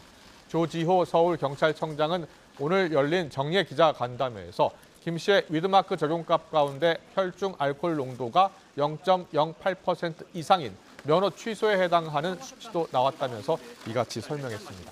조 청장은 변수를 어떻게 적용하는지에 따라 계산 결과가 달라질 수 있다며 다만 판례 등을 고려해서 최종적으로 유죄 판결을 받을 가능성을 염두에 두고 가장 보수적인 수치를 적용했다고 덧붙였습니다. 또 김 씨 측에서 경찰 비공개 출석 문제로 인권침해 문제를 제기한 데 대해선 전혀 동의하기 어렵다며 통상 다른 피의자와 같이 처분한 것이라고 반박했습니다. 음주뺑소니 혐의를 받는 가수 김호중 씨 사고 17시간 만에 경찰에 출석하면서 제대로 된 음주 측정이 불가능했습니다. 이런 식으로 도주해버리거나 사고 뒤에 술을 마시는 이른바 술타기 수법 등 수사를 어렵게 하는 각종 꼼수를 공유하는 인터넷 카페도 있습니다. 유서연 기자가 취재했습니다. 음주 뺑소니 의혹을 받는 트로트 가수 김호중 씨. 사고 직후 도주했다가 17시간이나 지나 경찰에 출석했습니다. 이 때문에 사고 당시에 정확한 혈중 알코올 농도 수치 확인이 어려웠는데 김 씨가 음주를 시인했는데도 음주운전 혐의는 구속영장에 적시되지 않았습니다. 실제 음주운전 전력이 있는 운전자들 사이에서는 일단 도망가라는 말이 퍼져 있습니다. 각종 꼼수를 공유하는 인터넷 카페까지 있습니다. 도망가도 현장에서 걸리지 않으면 된다. 호흡 측정이 아니면 어차피 법원에서 인정되지 않는다는 식의 이야기가 오갑니다. 일부 꼼수는 실제로 통하기도 합니다. 사고 뒤 술을 마시는 이른바 술타기 수법으로 무죄 판결을 받은 사례도 있습니다. 음주 사고를 내고 도주해 또 술을 마신 한 남성. 체포 당시 혈중 알코올 농도는 만취 상태였지만 사고 전 어디서 얼마나 술을 마셨는지 입증할 자료가 없었습니다. 정확한 음주 측정이 어렵다면 피고인에게 유리하게 판단해야 한다는 무죄 추정의 원칙이 적용돼 무죄가 확정됐습니다. 임신한 아내에게 줄 크림빵을 사들고 귀가하던 남편을 치어 숨지게 한 가해자도 음주 운전 혐의에 대해 무죄를 선고받았습니다. 19일 만에 자수해 사건 당시 혈중 알코올 농도를 측정할 수 없었고 위드마크 공식을 적용한 수치를 인정할 증거도 부족하다는 게 이유였습니다. 전문가들은 이런 꼼수를 막을 보완책이 필요하다고 말합니다. 순순히 조사를 안 받고 한참 뒤에 자수를 했다고 하면 예를 들어서 뭐 최대 수치로 술을 마신 걸과 동일하게 처벌한다든지 그런 식의 이제 특별 규정을 둬야. 또 음주 사고 이후 다시 술을 마신 경우 별도의 처벌 조항을 만들 필요도 있다고 제안합니다. YTN 유서연입니다. 경찰이 마약 투약 혐의로 수사를 받다가 숨진 배우 이선균 씨와 관련해 수사 정보를 유출한 의혹을 받는 검찰 수사관에 대해 구속영장을 신청했습니다. 경기 남부경찰청 반부패 경제범죄수사대는 공무상 비밀누설 혐의를 받는 인천지방검찰청 소속 수사관 A씨에 대해 지난달 30일 사전 구속영장을 신청했습니다. A씨는 이 씨가 마약 혐의로 경찰 수사를 받는다는 정보를 경기 지역 언론사 기자에게 알려준 혐의를 받습니다. 네, 오늘 충청 남부지방에 소나기가 내리는 등 매년 6월이면 요란한 소나기가 자주 지나는데요. 장마 시작 전에 일반적인 현상이긴 하지만 해를 거듭할수록 소나기의 강도가 거세지고 있는데 그 원인은 무엇일까요? 김민경 기자의 보도입니다. 하늘에서 구슬만한 얼음덩어리가 세차게 떨어집니다. 지난해 6월 하루 동안 전국 곳곳에서 국지성 호우와 함께 기름 1cm 안팎의 우박이 쏟아졌습니다. 대기 불안정이 심해 일부 지역에서는 낙뢰 피해도 잇따랐습니다. 지난해 6월 강수일수는 11.21, 3일에 한 번꼴로 비가 내렸고 소나기도 잦았습니다. 지난 2022년의 강수일수도 11.51, 최근 30년 평균으로 따져도 9.91로 강수일수가 크게 많아지지는 않았습니다. 그런데도 최근 몇 년 사이 6월 소나기가 더 많이 내리는 것처럼 느껴지는 건 더 세진 강도 때문입니다. 초여름에는 강수가 원래 잦았습니다. 최근에는 비나 소나기가 한번 내릴 때마다 양이 많아지고 특히 시간당 강수량이 많아지는 추세를 보이고 있습니다. 지난해 6월 1시간 강수량이 30mm를 넘는 날은 0.61로 역대 1위를 기록했습니다. 한 번 비가 내릴 때 강하게 내리는 날이 많아진 겁니다. 낙뢰 발생 일수도 3.51로 관측 이래 가장 많았습니다. 온난화로 낮 기온이 오르면서 지표면의 가열이 강해진 것이 원인인데 초여름 한반도 상공에는 여전히 영하권의 찬 공기가 머무는 가운데 지상에서는 낮 최고 기온이 30도 안팎으로 오르며 대기 불안정이 심해졌기 때문입니다. 지구온난화로 인한 해수 온도의 상승도 또 다른 원인입니다. 바다에서 품을 수 있는 열이 늘어나면서 남쪽에서 불어오는 수증기의 양이 많아지기 때문입니다. 올해 전 세계 기온과 해수면 온도가 관측사상 최고치를 기록한 가운데 돌풍과 번개를 동반한 요란한 소나기도 잦을 걸로 보입니다. YTN 김민경입니다. 학대 논란 속에 중국 생활 2달째를 맞은 자이언트 판다 푸바오가 조만간 대중공개를 앞두고 철제우리 속에서 막바지 훈련하는 영상이 공개됐습니다. 화면 보시겠습니다. 철제우리를 등지고 편하게 앉아있는 자이언트 판다. 푸바오가 대나무를 쉴 새 없이 먹어치우고 있습니다. 사육사가 푸바오를 쓰다듬고 식사를 마친 푸바오가 가볍게 움직이는 모습도 보입니다. 중국 판다 보호연구센터가 지난 2일 웨이보에 푸바오의 현장 탐방이라는 제목으로 올린 46초짜리 영상인데요. 푸바오가 스트레스를 피하기 위해서 철제우리에 들어가서 적응하는 훈련을 강화하고 있다는 게 센터의 설명입니다. 이번 영상은 먹이를 먹은 푸바오가 바깥으로 산책 나가는 모습으로 마무리됩니다. 앞서 센터는 지난 1일에도 푸바오의 적응 훈련 과정을 담은 영상을 올렸는데요. 푸바오가 대나무와 옥수수빵을 들고 먹거나 장난감을 갖고 노는 장면 등이 담겼습니다. 앞서 한국을 떠나 중국으로 간 푸바오가 열악한 환경에서 지나고 있다는 의혹이 잇따라 제기되면서 한국 팬들이 강하게 항의하고 나섰죠. 이에 중국 당국이 직접 반박에 나섰고 이런 생중계 영상까지 공개하며 진화에 애쓰는 것으로 보입니다. 중국 관영 CCTV는 푸바오가 정상적으로 적응하고 있다면서 6월, 바로 이번 달에 대중과 만날 거라고 전했습니다. 20대 가구가 저축만으로 서울 아파트를 사려면 86.4년이 걸린다는 분석 결과가 나왔습니다. 민주노총 부설 민주노동연구원은 부동산 폭등기, 청년 가구 재정변화 분석 보고서에서 통계청 가계금융복지조사와 KB 부동산 통계 등을 근거로 이렇게 계산했습니다. 2023년 기준 가구주가 29세 이하인 20대 가구의 소득은 연소득 평균 4,123만 원이고 이 가운데 저축 가능액은 한 해 1,389만 원으로 나타났습니다. 이런 가운데 지난해 서울 아파트 평균 매매가인 11억 9,957만 원을 기준으로 하면 저축 가능액 전부를 86.4년 모아야 서울 아파트 한 채를 살 수 있는 셈입니다. 멕시코 대선에서 좌파 여당의 클라우디아 셰인바움 후보가 당선됐습니다. 마초의 나라로 불리는 멕시코 헌정 사상 200년 만에 첫 여성 대통령이 탄생했습니다. 권영희 기자의 보도입니다. 멕시코의 첫 여성 대통령은 필연이었습니다. 여야 대선 후보가 모두 여성이었습니다. 좌파 집권당 국가재생운동 모레나의 클라우디아 셰인바움 후보가 그 주인공이 됐습니다. 출구조사 결과 야당연합 소치틀 갈베스 후보를 여유 있게 따돌렸습니다. 1824년 연방정부 수립을 규정한 헌법 제정 후 200년 만에 탄생한 첫 여성 대통령입니다. Agradezco también porque por primera vez en 200 años de la República me convertiré en la primera mujer presidenta de México. 셰인바움은 과학자 출신으로 환경부 장관과 수도 멕시코시티 시장을 지낸 엘리트 정치인입니다. 인구 1억 3천만 명의 멕시코를 6년간 이끌게 됩니다. 일단 온건한 이민 정책과 친환경 에너지, 공기업 강화 등 현 정부 정책을 계승할 것으로 관측됩니다. 국제사회의 관심은 남성 우월주의를 깨부수는 역사의 진보로 기록될지 여부입니다. Aunque tengan las mismas funciones, siempre le han dado mucha preferencia al hombre. Entonces yo pienso que ahorita va a marcar una diferencia muy importante para que tengamos una mujer como presidente.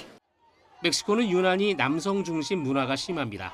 하루 평균 10명의 여성이 살해된다는 정부 통계도 있습니다. 2019년엔 여성 혐오 사례로 1,000명 이상이 숨졌습니다. 이 때문에 여성이 국가 원수에 오른다는 자체가 상징적인 의미가 있다는 평가가 많습니다.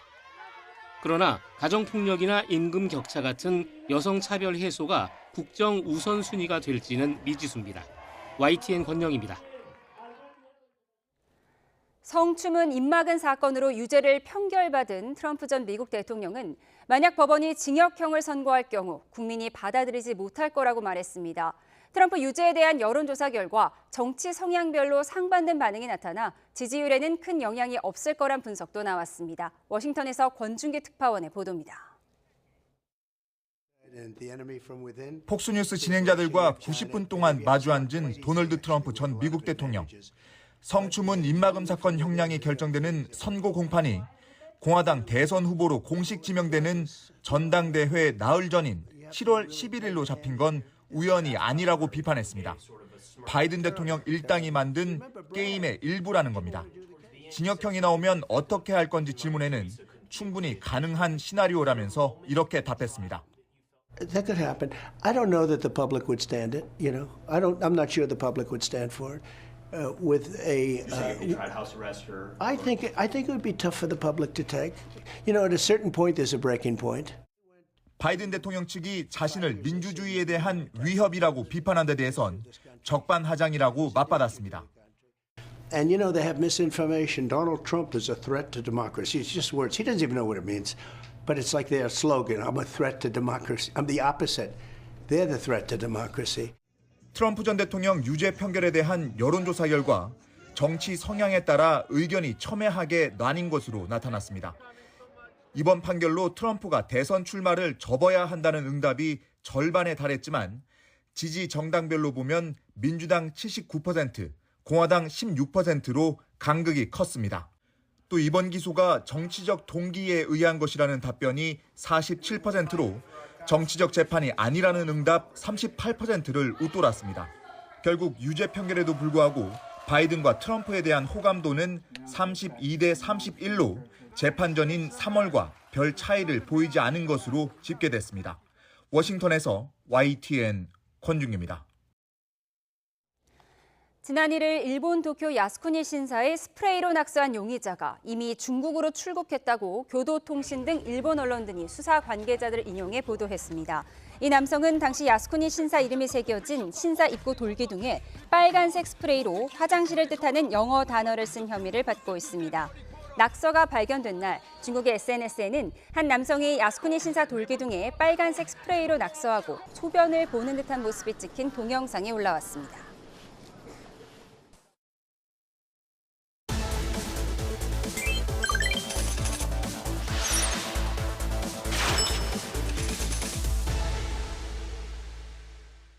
네, 경제 뉴스 전해드리는 시간이죠. 경제픽 시작하겠습니다. 네, 오늘은 황보혜경 기자와 함께합니다. 어서 오세요. 어서 오십시오. 안녕하세요. 예. 자, 첫 번째 키워드부터 보겠습니다.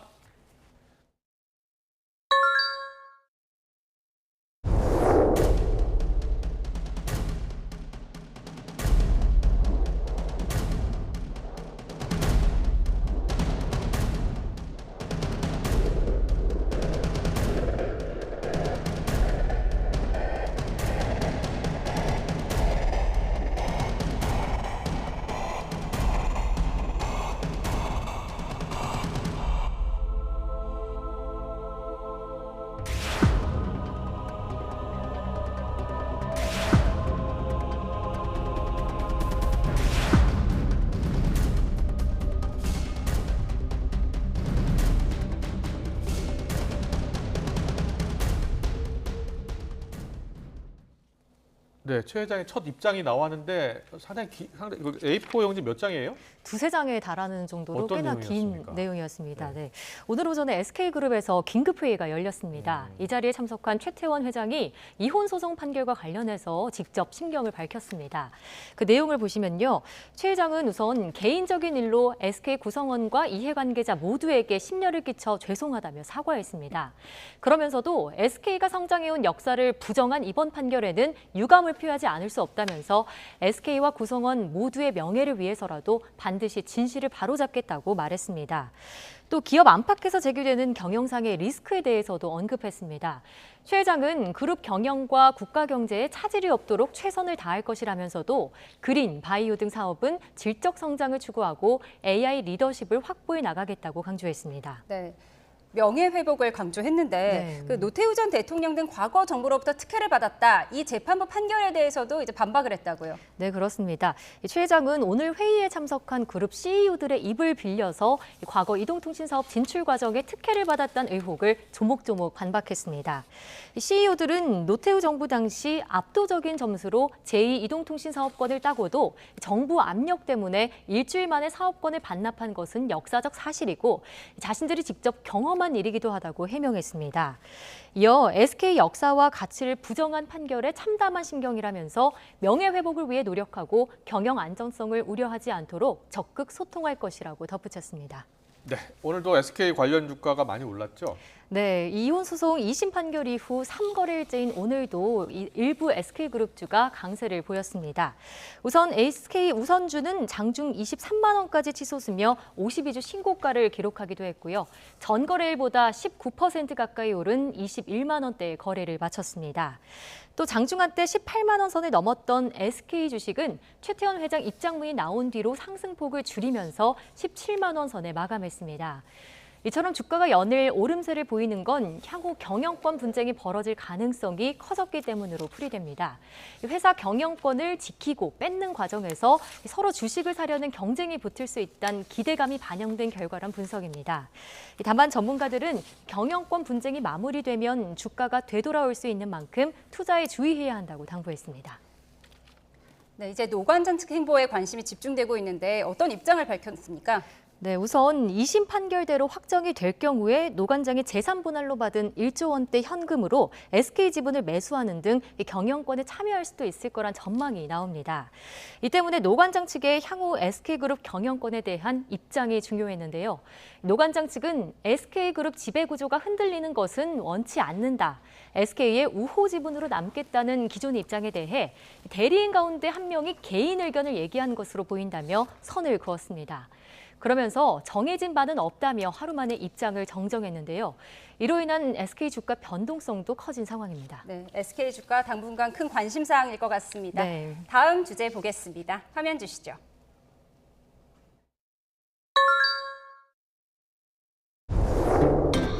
배달 음식을 시키는 빨리 오기를 비는 중 필요 없어 치킨 넌 제대로 받았겠지 주문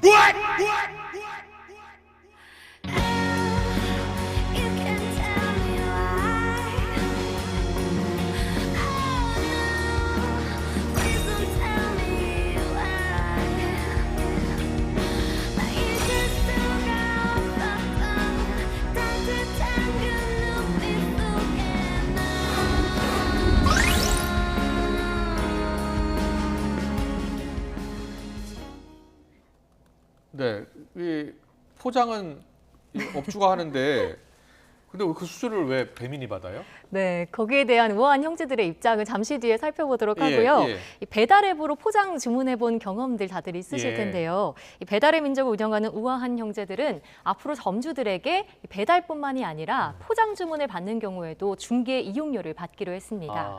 이 수수료율은 6.8%로 배달 수수료와 동일합니다. 만약에 3만 원어치 음식을 주문했다고 치면 2,040원의 포장 수수료가 발생하는 셈입니다. 예. 네. 그런데 포장 수수료가 배민만의 정책은 아니라고요. 네, 그렇습니다. 우선 배달앱 3사를 보면요. 요기요의 경우에도 12.5%의 포장 수수료를 계속 받아왔습니다. 쿠팡이츠도 일단 내년 3월까지는 무료 정책을 이어간다는 예정이고요. 배민은 2020년 8월부터 이어오던 무료 정책을 종료하고 내년 4월부터 포장 수수료를 부과할 방침입니다.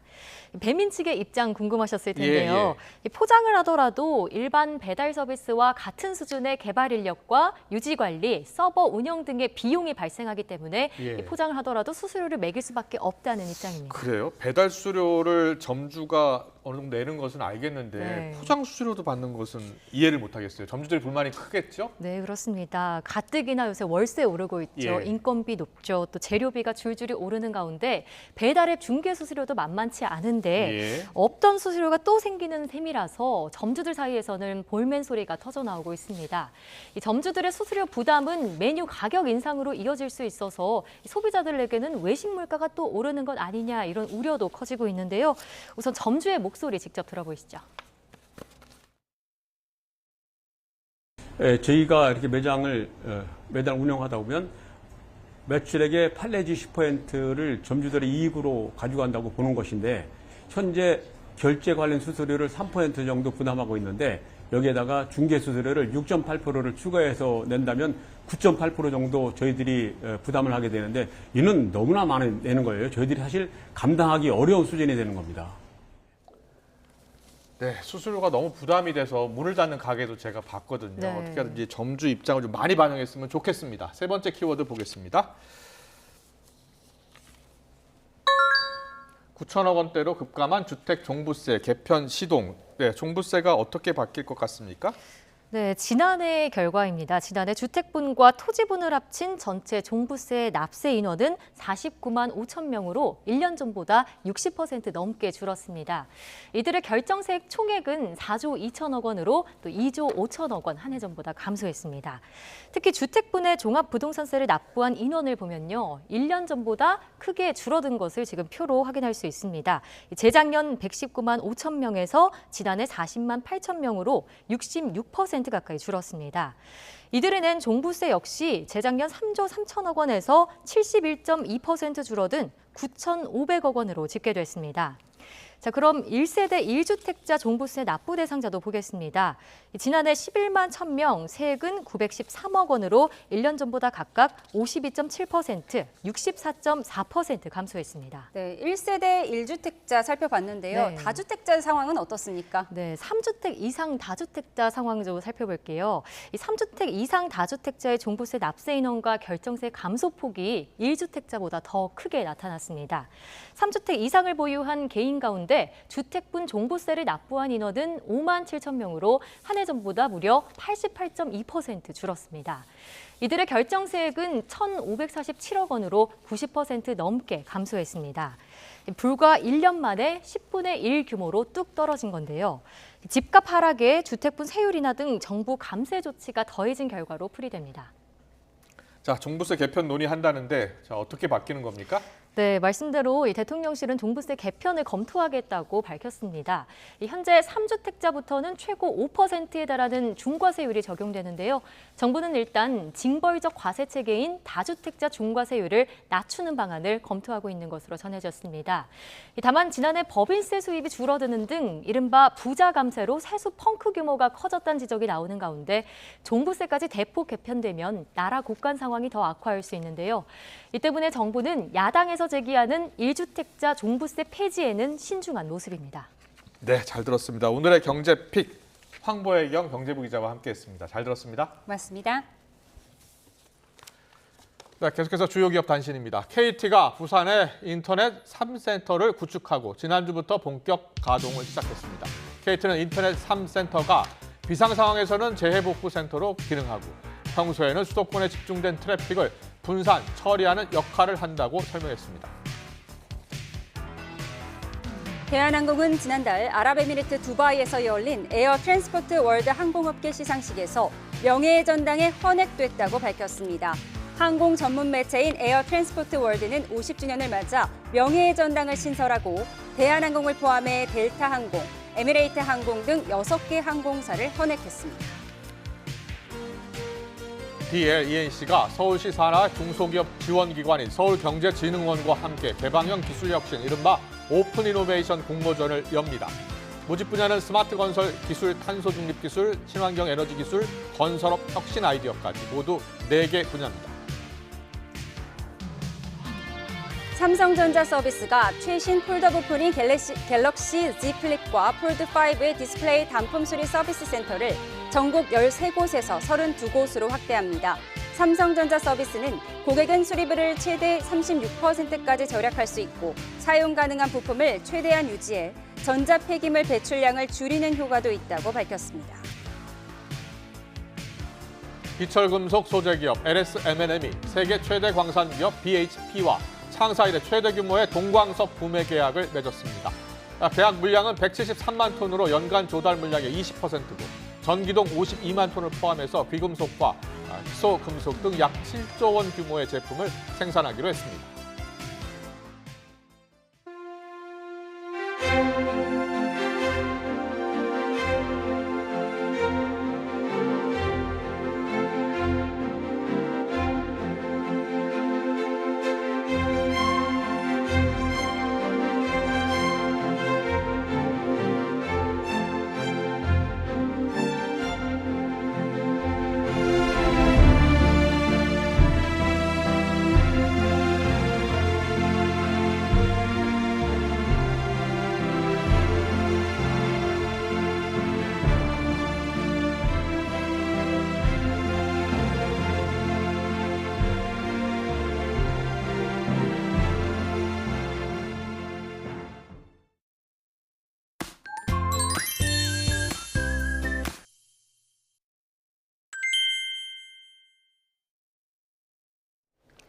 (6월로) 접어들면서 날씨도 점점 더워지고 있습니다.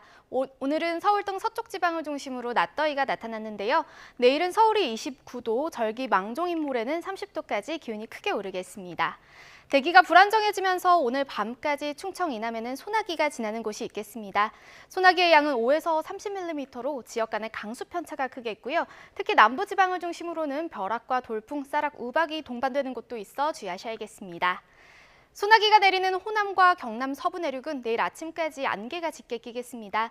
내일 낮 동안에는 대체로 맑겠고 전국적으로 자외선이 무척 강하겠습니다. 내일도 기온의 일교차가 크게 벌어지겠습니다. 내일 아침 서울 16도, 대전 15도, 부산 15도에서 출발하겠습니다. 한낮에는 오늘과 비슷하거나 조금 높아 덥겠습니다. 서울 29도, 대전 28도, 광주 29도까지 크게 오르겠습니다. 남은 한 주간 대체로 맑겠지만 모레는 강원과 충북, 경북에 소나기가 지날 전망입니다. 날씨였습니다. 네, 월요일 뉴스온 여기서 마치겠습니다. 시청해주신 여러분 고맙습니다.